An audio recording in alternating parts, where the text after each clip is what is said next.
Белорусский завод BeLG уже начал передавать дилерам первую партию кроссоверов BeLG X50, которые теперь выпускают вместо Geely Coolray. Продажи белорусских автомобилей должны начаться на следующей неделе в автосалонах республики. В первой партии будут автомобили черного цвета, представленные в топ-комплектации. А под капотом у BeLG X50 будет стоять 1,5-литровый турбомотор, тот же, что и на Geely Coolray, мощностью 150 лошадиных сил, который сопряжен с семиступенчатой преселективной роботизированной коробкой переключения передач.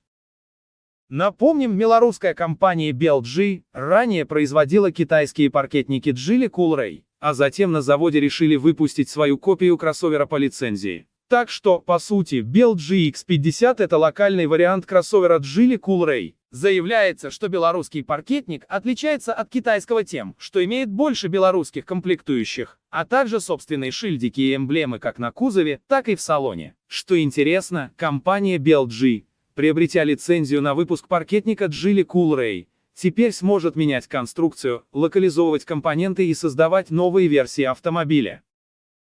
В России паркетники BeLG X50 и Geely Coolray будут продаваться параллельно. Сами продажи автомобилей под белорусской маркой стартуют во втором полугодии 2023 года. Характеристики, комплектации и цены будут объявлены позднее. Скорее всего, под брендом BeLG в России будет предлагаться актуальная версия Geely Coolray, а под именем Geely Coolray покупателям предложат рестайлинговый вариант кроссовера. У него другая внешность, полностью новый салон, а вместо трехцилиндрового турбомотора установлен четырехцилиндровый двигатель внутреннего сгорания.